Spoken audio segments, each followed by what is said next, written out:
Electronisounds Audio, the YouTube channel for you.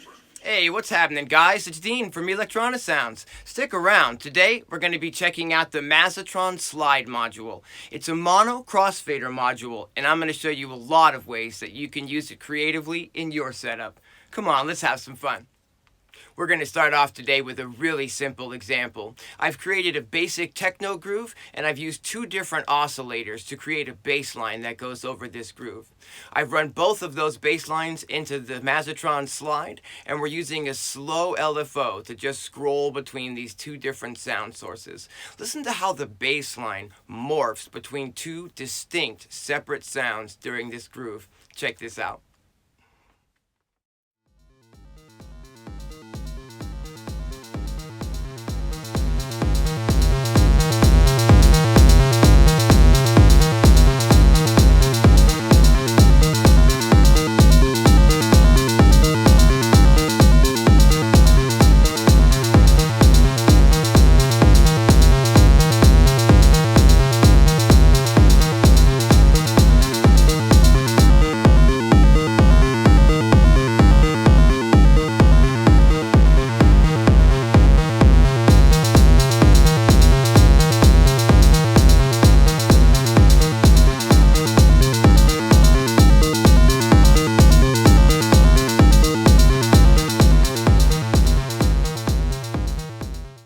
I just want to do a quick disclosure. I'm not being paid for this video, but the folks over at Mazzatron did send over the SLIDE module for me to show you guys.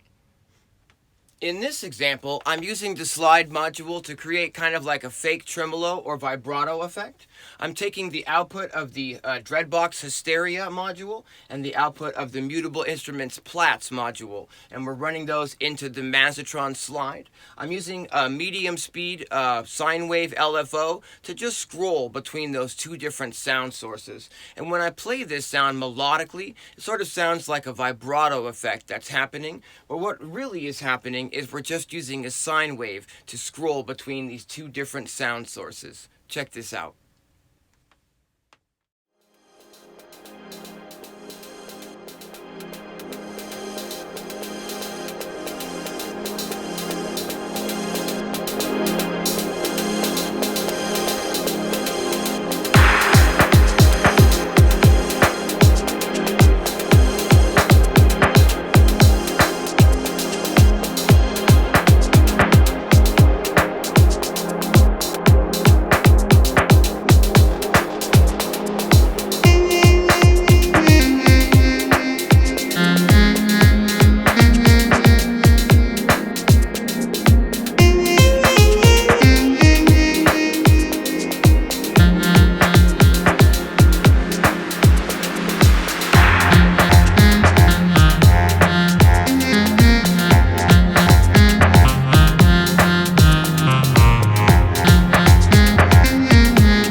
Be sure and subscribe if you're into this kind of content. I'm trying really hard to hit 10,000 subscribers by the end of 2020. On this channel, I talk about everything from Eurorack to iPads. I talk about building live jams and sound design, all that good stuff. Be sure and subscribe. So what is the Mazzatron SLIDE module and how does it work?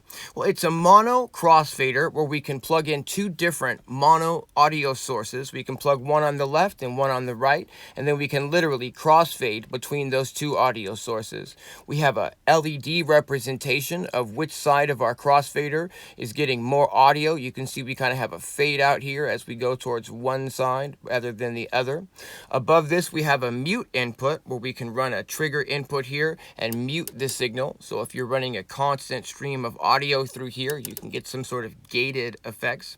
At the top, we've got a sample and hold unit, which allows us to plug a clock signal in and turn the sample and hold on. And now, when you're moving this bottom crossfader with an LFO, every time you get a clock trigger to this input here, it's going to sample and hold where you are in the movement of this crossfader for really creative effects. In this example, I've created like a distorted, grungy groove, and I couldn't decide whether I wanted to use a 4 on the floor, distorted techno-style kick drum, or whether I wanted to use a more rounded sounding and broken beat style kick drum pattern. In the end, I went ahead and just chose both of those options, and I'm routing both of the sounds into the SLIDE module so that I can just slide between those sounds in real time during the jam. I think the takeaway here is just how easy it is to route different sound sources into the SLIDE and then move between those sounds in real time during your jams and whatnot. Whether you're running two different sounds that have the same rhythmic pattern, or whether you're running the same sound that has two different rhythmic patterns, or whether you're running two different sound sources and sonic ideas through it entirely. Check this out.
I just want to give you a couple of quick tips that I found really useful when working with this slide.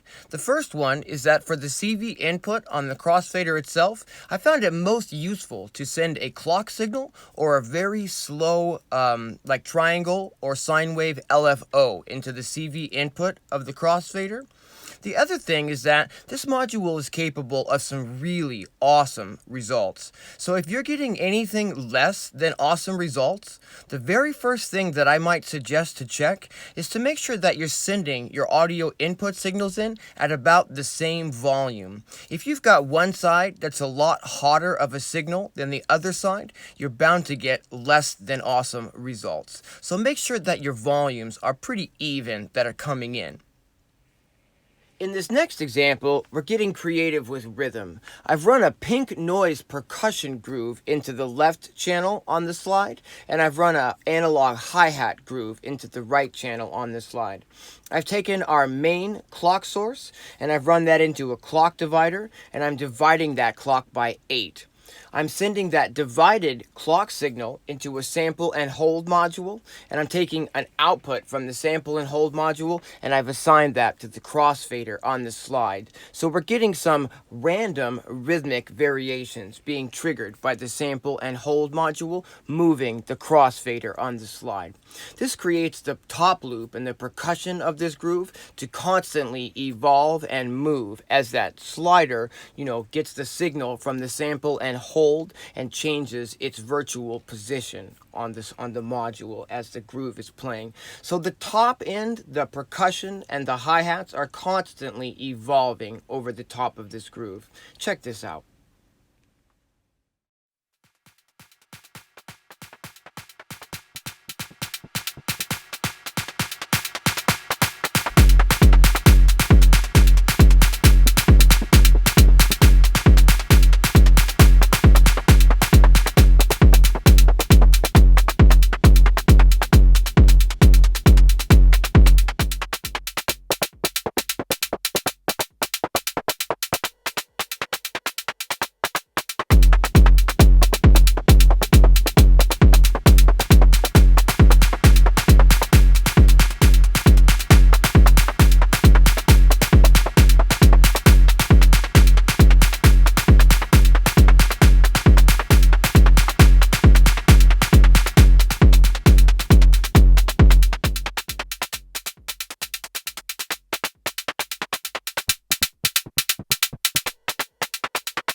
So why do I get so excited when talking about life and movement and randomization inside of these sounds?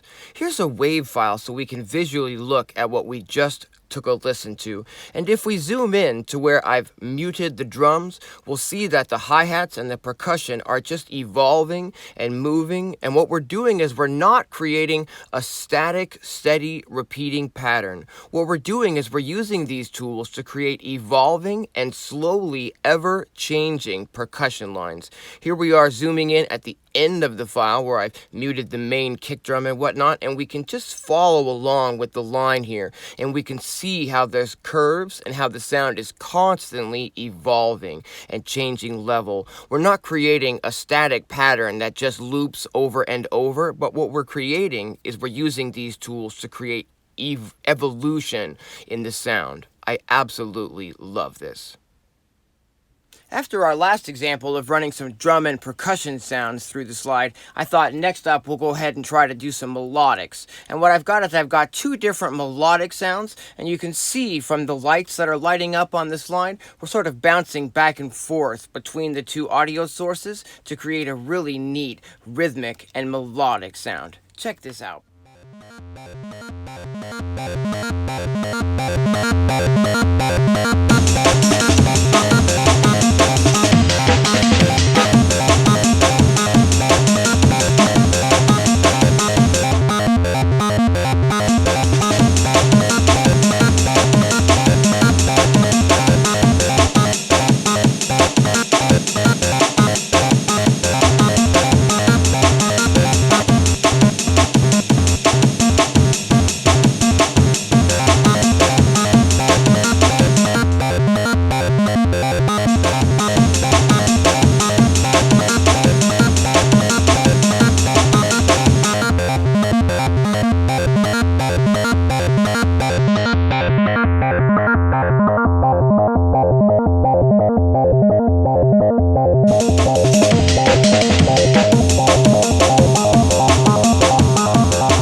I'm really excited about this next example, so I'm going to go into a little bit of extra detail as to how I created this so that you can create something like this if you're using the slide module at home. What I've done is I've taken a house music top loop. What a top loop is, in case you don't know, is hi-hats, percussion, ride cymbals, claps, anything but a kick drum. And a top loop is meant to provide the groove over a 4-on-the-floor kick drum pattern. So I've taken sort of a house genre top loop. I've loaded that into the Squarp Rample module, which is the sampler playback module, and it's just playing back that loop over and over again. There's no variations of the loop. But where we're getting creative is I'm taking a splitter from the output of the Squarp Rample. I'm running a clean signal of the top loop directly into the Mazzatron SLIDE module. And I'm taking the other side and I'm running that into a filter. I'm using the WMD Devices carbon filter, but you could use any filter in your system for this. I'm just using it as a really standard low-pass filter, and I'm low-pass filtering that top loop just a little bit. So we have now, I'm taking the output of the filter into the right-hand side of the Mazzatron slide. So now, when the crossfader slides between those two input sources, it's literally choosing the clean version of the top loop or the filtered version of the top loop. I'm using a clock signal into the CV input on the crossfader to kind of bop back and forth between those two inputs. And what I've done is I've taken our main clock source, which is like 16th notes, and I've divided that using a clock divider. I've divided that by 5, which gives us an uneven number. So it's switching back pretty, in sync with the tempo of the groove, but it's giving us a little bit of polyrhythmic action as to which side it's choosing. It's not always going evenly back and forth between the two sources. That's super key in that I'm using a divided by 5 clock input to get the slide happening, to get the crossfader action happening. The other thing that's really giving this the groove is I'm using the mute function on the slide module. And what I'm doing is I've divided our main clock, which is 16th notes, I've divided that by 4 to get a quarter note pulse, and I'm muting the Mazzatron SLIDE module on every quarter note, essentially muting it every time the kick drum hits. So what this does is it's creating a moving top loop that's switching back and forth between a clean version and a filtered version, and we're muting that every time the kick drum hits, so that it's literally popping up between the kick drum hits and creating a really interesting and moving groove as we switch back and forth between the filtered and the clean source and sort of emulate a sidechain compression kind of pumping effect. I'm going to switch over to direct sound and show you what this sounds like.